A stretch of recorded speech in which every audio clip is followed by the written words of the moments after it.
GoForThe2.com in with the 2016-2017 bowl predictions for the college football season. This is strictly the best picks for the college bowl season. There's 41 bowls, including the semifinal games. Those will be all listed up on the website, including these best selections.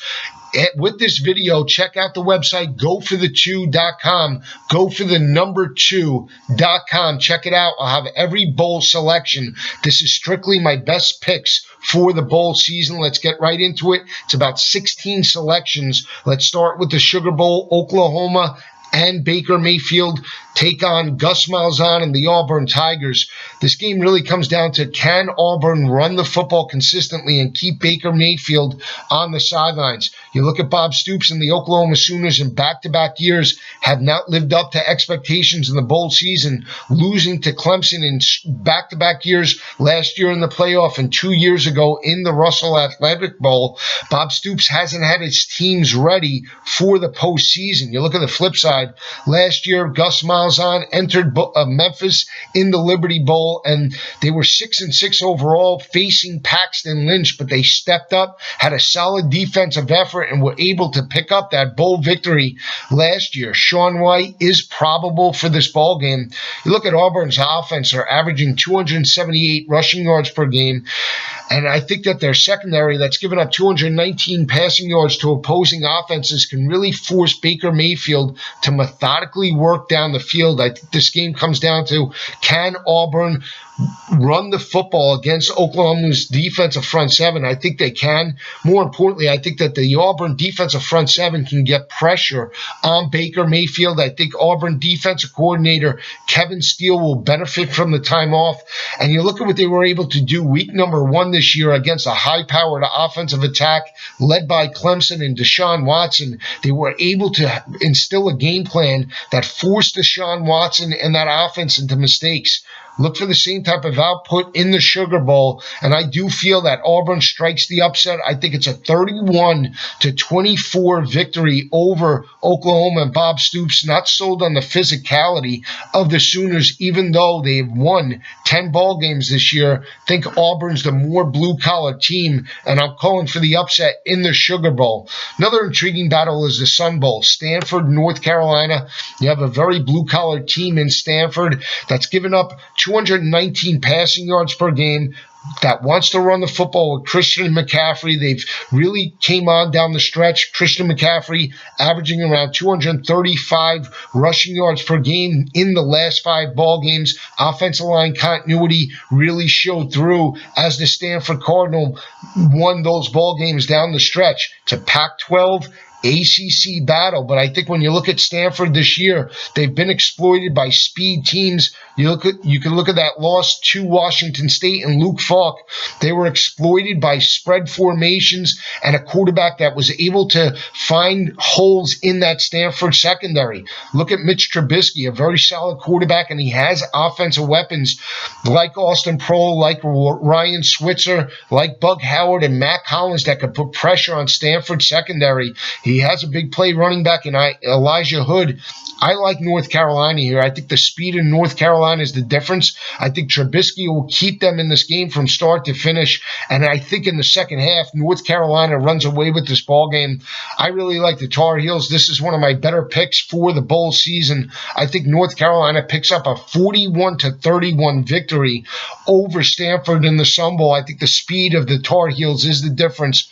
I like Trubisky to pull out the victory and get a 10-point victory win over Stanford in this battle. Another intriguing battle is Virginia Tech and Arkansas. Arkansas has been exploited by speed teams as well. They lost on a neutral field site to Texas A&M, and Trevor Knight was tied at 17 apiece, but they gave up big plays in the vertical passing game. Look at that season-ending loss in Columbia. Drew Lock and that offense was able to find holes in Arkansas secondary that's given up around 219 passing yards per game.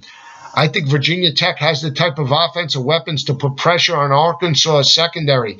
You look at wide receiver Isaiah Ford, wide receiver Cam Phillips, tight end Bucky Hodges. I think they have the type of offensive weapons that could spread out Arkansas, and I think they can run the football with Trayvon McMillan as well between the tackles. I like Gerard Evans, the way he's progressed in the system. And more importantly, Virginia Tech's defense, very solid in run support and very solid in third down defense. I think that's a key to this matchup as well. You look at Arkansas, they've struggled this year in terms of forcing 3-and-outs. They're in the area of about 47% on third down conversions for defense. That's a key statistic. I think when your defense is on the field for as much as Arkansas has been this year, they wear down.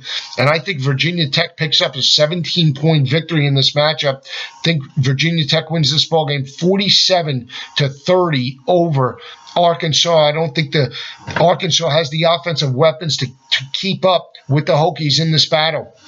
Another intriguing battle is an ACC Big Ten battle. It's between Maryland and Boston College. Maryland this year has been atrocious in run support. They're giving up over 200 rushing yards per game. They've struggled against physical offensive lines like Penn State, like Minnesota, like Ohio State, like Michigan. They wore down at critical junctures in those ball games. I think when you look at this matchup overall, Boston College is going to want to run the football with John Hilliman. They have a senior quarterback in Patrick Tolles, and they're very solid in run support, only giving up 109 rushing yards per game.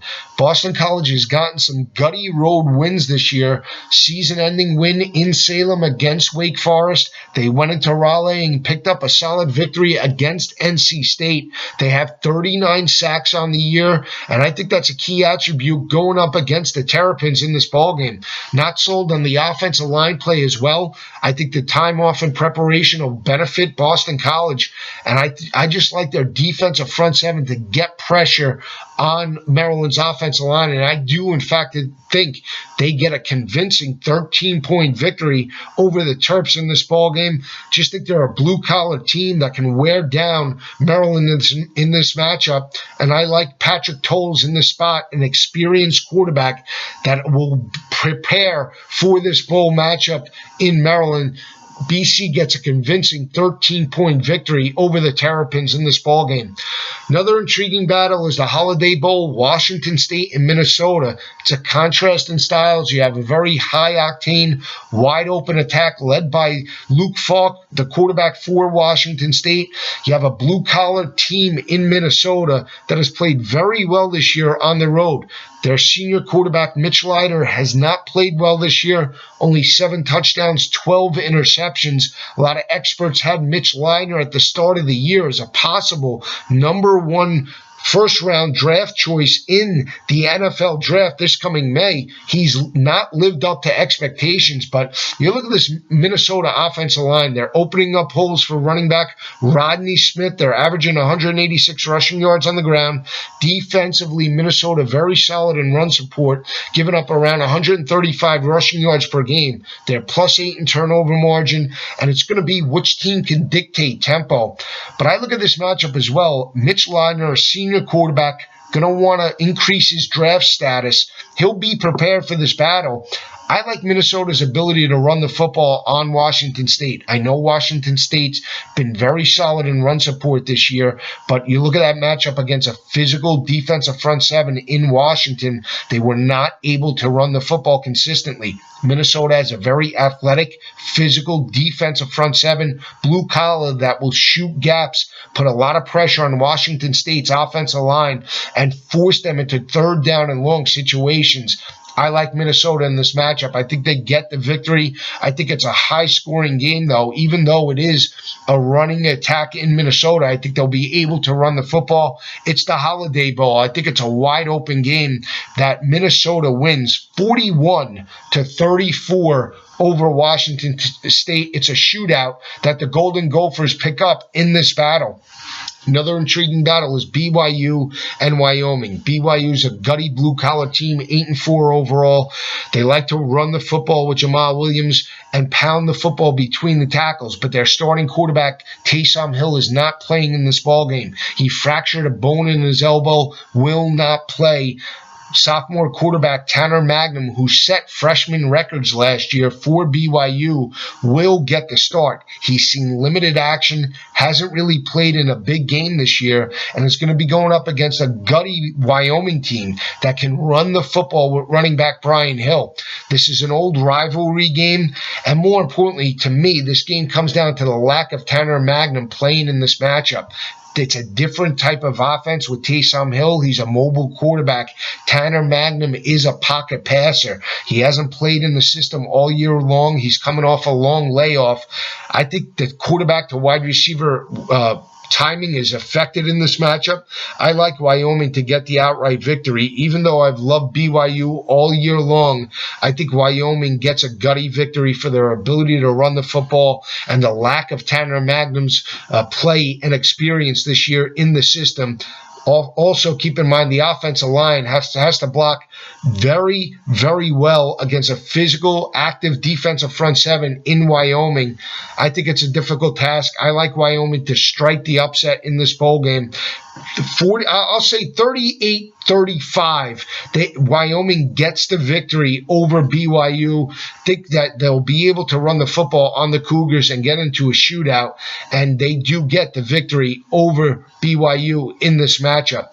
Let's talk about the college football semifinal game. Lane Kiffin, the offensive coordinator for Alabama, no longer there. He just became the head coach at Florida Atlantic. How will that affect the Alabama Crimson Tide? They've been hitting on all cylinders. Freshman quarterback Jalen Hurts has lived up to expectations. You look at last year, they came out of the layoff, played very well, and dominated Connor Cook and Michigan State last year. They won the turnover battle, and they were prepared for that matchup. But that was with senior quarterback Jacob Coker. This is still a freshman quarterback in Jalen Hurts. How will he respond in this playoff scenario and atmosphere? And more importantly, how will Alabama respond without their offensive coordinator, Lane Kiffin? But I think it's more than that. I think it's the ability of Washington this year. They're very solid in run support, only giving up 121 rushing yards per game. Their defense is physical at the point of attack and can run sideline to sideline. Plus, you're talking about the team that leads FBS in turnover margin with plus 21. When you want to win these playoff games on the road or on a neutral field site, you need to run the football and you need to force turnovers. That's what Washington can do. They have a big play running back in Myles Gaskin. They're a balanced offense, and I think that's the key as well. Sophomore quarterback Jake Browning hasn't looked well down the stretch, but I think the time off with Chris Peterson will allow them to come up with a game plan that can exploit Alabama's secondary with their big play wide receivers, John Ross and Dante Pettis, that have combined for 126 receptions and 31 touchdowns. The way you neutralize Alabama's speed on the defense is you have to attack it vertically. You can't attack it sideline to sideline. Washington has the playmakers to attack Alabama's secondary vertically on seam routes with John Ross and Dante Pettis. And I like Jake Browning in this spot. I think their physical offense and defensive line play, a lot of people not giving Washington the credit that they deserve. I'm calling for the upset. I like Washington to knock off Alabama. I think they have the playmakers to do it. I don't think they just play this game close to the vest. I think they throw caution to the wind and put pressure on Alabama. They really outplayed a very physical Colorado team. I like Washington to dominate this game from start to finish. Not sold on the mindset. I know Alabama is dominated this year, but where are they going to be without Lane Kiffin? They do have Steve Sarkisian on staff, but it's still looking through a different coordinator's eyes. And we'll see if Alabama can step up, but I don't like the scenario for the Crimson Tide heading into the semifinal playoff game. Washington does get the upset, and I think it's high scoring. I think it's 42-28. Washington gets the victory over Alabama, strikes the upset, and shocks the world in the college football playoff. Washington moves on to the national championship game. Another intriguing battle is Miami of Ohio and Mississippi State. Last year, 3 5-7 teams made it to the bowl games, and they all won their matchups. Very intriguing games last year. You look at San Jose State that got the victory in their bowl game with Kenny Potter. And Tyler Irvin won that bowl game last year at 5-7 overall. Minnesota got their victory as well, and so did Nebraska. Now 5-7 Mississippi State plays MAC opponent Miami of Ohio. But this is a Miami of Ohio team that's not just going to be happy to be there. They're a very physical defense that's only given up 139 rushing yards per game.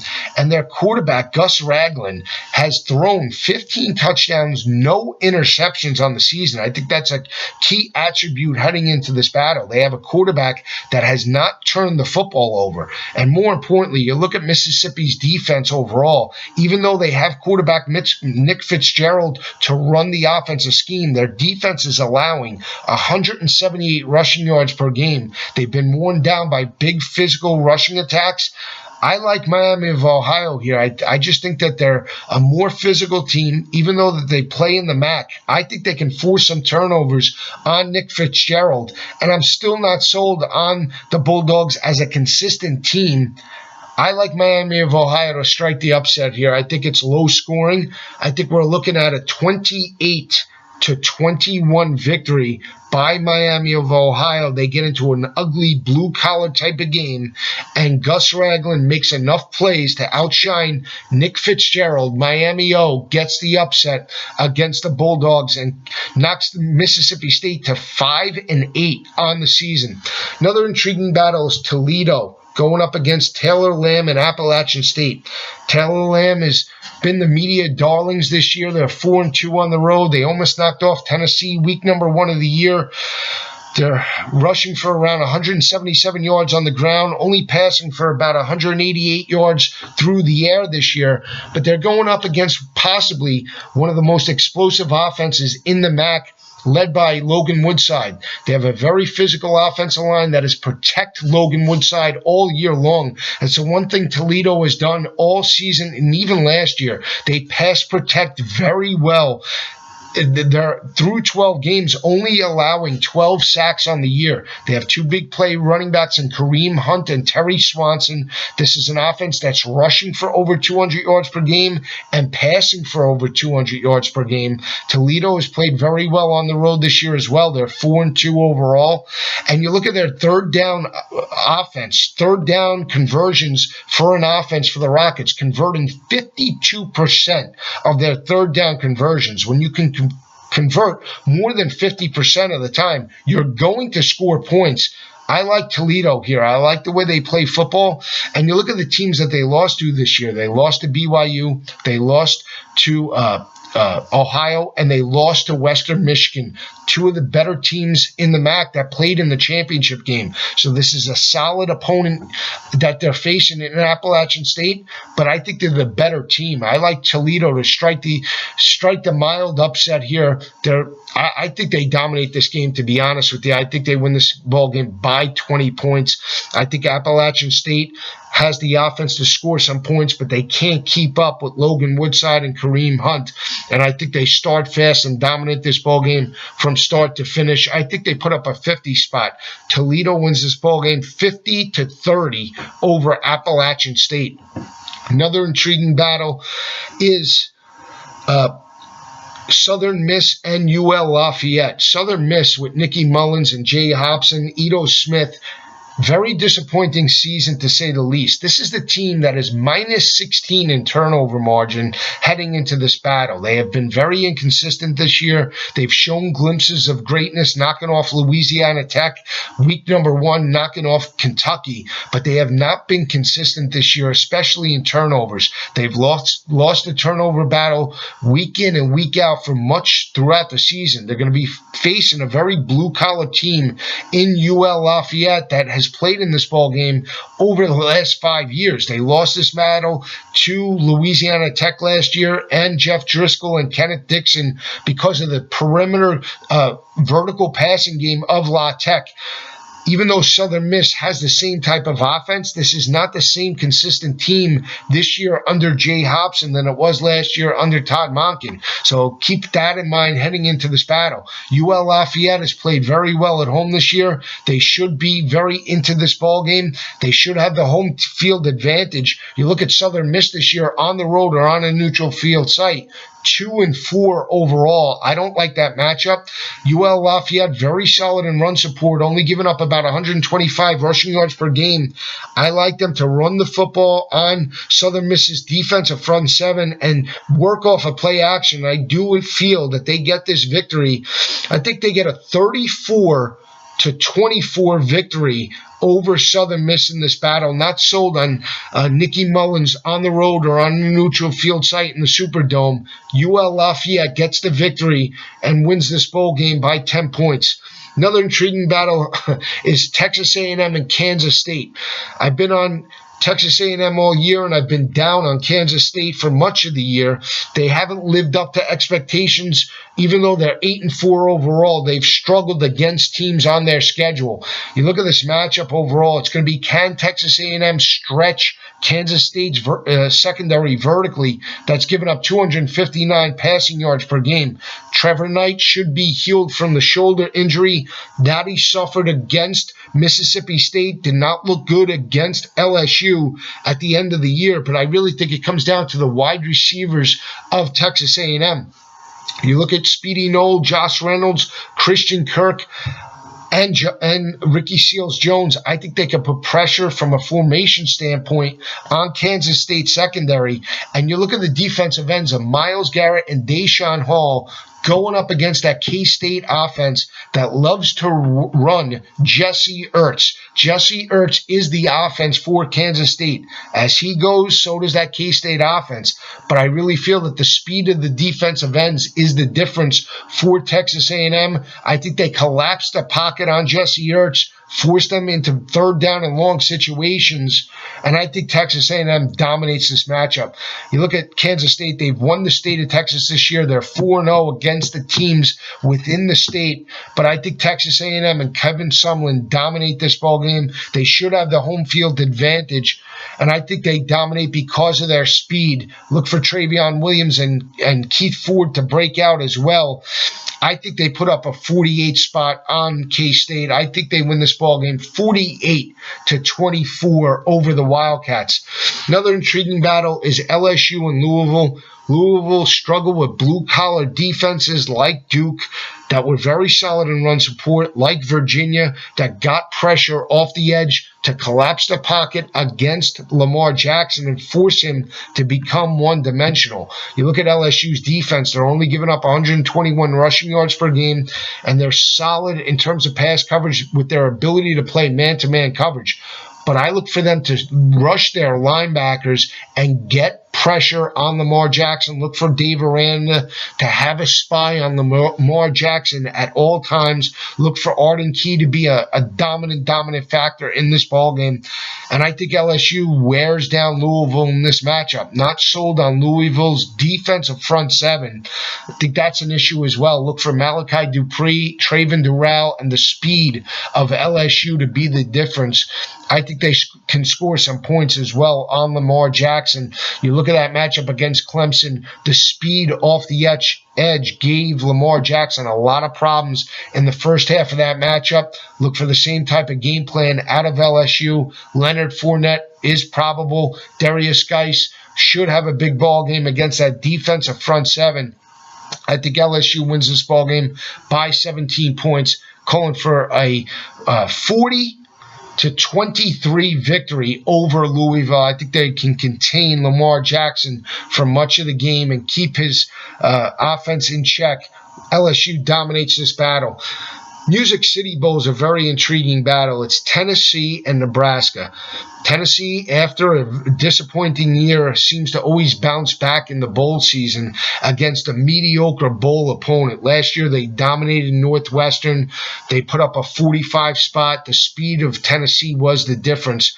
They're now at home in the state of Tennessee. and people are expecting Tennessee to dominate this matchup against Nebraska, but I don't see it. I think Mike Riley's a solid game planner. If you've watched him in his days in bowl games at Oregon State, always had his teams prepared, and I think he does have the coaching advantage over Butch Jones in this battle. I like Tommy Armstrong. He's probable for this battle. They're positive in turnover margin with a +5 mark, and I like their third down defense. I think they have offensive weapons that can put some pressure on Tennessee's defensive secondary. They have Westerkamp. They have Stanley Morgan Jr. They have Moore. They're big play wide receivers. They have Newby that can really run the football between the tackles and control the clock.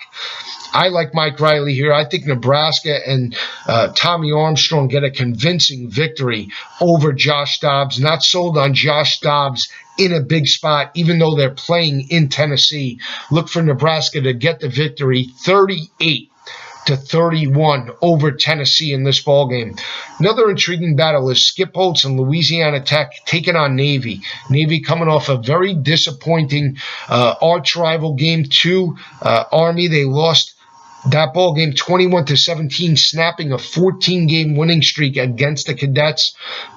Abby, their quarterback, played pretty well to step up for Will Worth in that ball game. But I just look at this matchup, and I think Navy with the triple option has a significant advantage over Louisiana Tech. Louisiana Tech, very solid in run support, only giving up 128 rushing yards per game. They do have playmakers on the outside, but I look at this matchup as Navy being upset and mad, and I like the triple option in this spot against Louisiana Tech. Not sold on Skip Holtz as a solid game planner, and I think Navy bounces back in a big way. I think they throw caution to the wind. They implement some new schemes for this matchup. They take out their aggression on Louisiana Tech in this ball game, and I think they put up a 50 spot on La Tech. You look at La Tech, they lost that Conference USA championship game to Western Kentucky. I think Navy dominates this ball game from start to finish. They put up a 50 spot, 52-37. Navy gets the victory over Louisiana Tech. Another intriguing battle is Scott Frost and UCF going up against Arkansas State. UCF has played very well this year, and they've lost to solid teams. You look at the teams that they lost to: South Florida, Houston, and Michigan on the road. They're 3-3, have played very well. But I like Scott Frost here. I think their ability to run the football consistently. They're averaging about 188 passing yards per game, averaging about 170 rushing yards per game. They have offensive balance. They have solid third down defense, only allowing opponents to convert around 34% of the time.